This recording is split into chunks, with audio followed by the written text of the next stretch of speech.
The rain had stopped only minutes ago, but the world still felt soaked in yesterday's pain. The park looked washed out, the sky still bruised from the storm, and the wooden bench beneath. The old maple tree seemed like the last quiet survivor of a long, restless night. On that bench sat a man who looked like he had carried the weight of the storm on his own shoulders. His eyes, red and hollow, stared at nothing. His clothes were damp. His hands trembled slightly, either from the cold or from the grief he was desperately trying to swallow. And yet, he didn't move. He just sat there broken, silent, and invisible to the world rushing past him. If you believe in kindness, hope, and second chances, then please like, comment, share, and subscribe. It truly supports stories like this, reaching more hearts. His name was Ayan, though no one in the park knew that. To them he was just another man in pain, another soul lost in the empty spaces of life. But for Ayan, this bench had become something else, a boundary between who he once was and who he feared he was becoming. A week ago, he would have been at work, smiling, speaking confidently, going through life with his usual calm. A week ago, the world felt stable, predictable, safe, until one phone call shattered everything. His younger brother, the one he always protected, the one he always believed would live a brighter, easier life, was gone. A sudden accident, a cruel twist of fate, a chapter closed without warning. And Ayan, unable to grasp the finality of it, found himself sinking into the kind of grief that blurred days and nights together. He came to the bench every morning since the funeral. It was the only place where the noise inside his chest felt slightly quieter. The maple leaves above him rustled gently, sometimes dropping a leaf on his shoulder, as if reminding him he still existed. But grief has a way of shrinking a person, folding them into themselves until they're almost unrecognizable. Ayan felt like a shadow of who he was. He avoided calls, ignored messages, ate little, slept even less. All he allowed himself was this bench, this stillness, this space where he could fall apart in silence. On the fourth morning, as the sun finally broke through the thick, gray clouds, Ayan noticed movement at the edge of his vision. Someone was approaching the bench.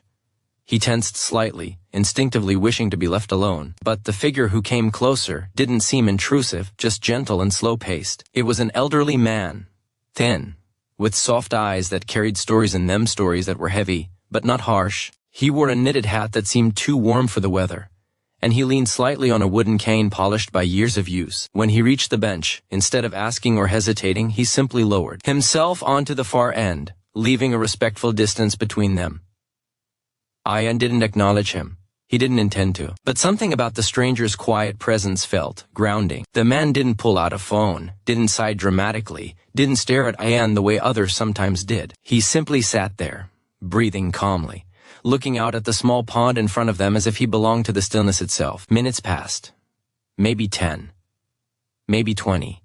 Time had begun to lose shape for Ayan days ago. It was only when the old man reached into a small paper bag and took out a piece of bread that Ayan glanced over. The man tore the bread gently and tossed small pieces toward the pond, where a pair of ducks waddled over eagerly. His movements were slow but purposeful, like someone who had repeated this routine for years. There was a faint smile on his face, not of joy, but of familiarity. Ayan realized he was staring, and for the first time in days he spoke a word, barely audible. Why here? He didn't know why he asked. Maybe because the bench felt like his face of sorrow. Maybe because the stranger's presence felt almost intentional. The old man didn't turn. Immediately, he tossed another piece of bread before answering in a soft, worn-out voice. "This is the place where my heart has learned to heal," he murmured, as if speaking to the pond and not to Ayan. Ayan didn't know how to respond. He had expected something simple, something ordinary, not this. He swallowed, unsure whether to speak again. But the question escaped him anyway. "What happened to you?" The man looked at him now, not with pity, but with understanding so deep it almost startled Ayan. The kind of understanding a person only gains by surviving something life-shattering. "I lost my wife," he said simply, "many years ago. This bench was the only place where the world didn't feel too loud. I sat here every morning, trying to understand how to breathe again." Ayan felt his chest tighten, not in pain, but in recognition. The way the man said breathe felt painfully familiar. The old man continued, his gaze drifting again toward the pond. "After a while, I realized this bench was not a place of suffering. It was a place of remembering, a place where grief softened into gratitude, slowly, quietly, day by day." Ayan's eyes burned. He looked down at his trembling hands, unable to speak, unable to hide. The stranger didn't ask what Ayan had lost. He didn't need to. Some kinds of sorrow are visible without words. The elderly man eventually stood up, adjusting his coat with careful, measured motions. Before walking away, he rested a gentle hand on the back of the bench, a gesture almost sacred in its delicacy. "I'll see you tomorrow," he said softly. Not a question, not a demand. A reassurance. Ayan watched him walk away, leaving the faint scent of old memories behind him. For the first time in days, Ayan inhaled, deeply, really inhaled, as if his lungs were waking up. The next morning, the old man returned.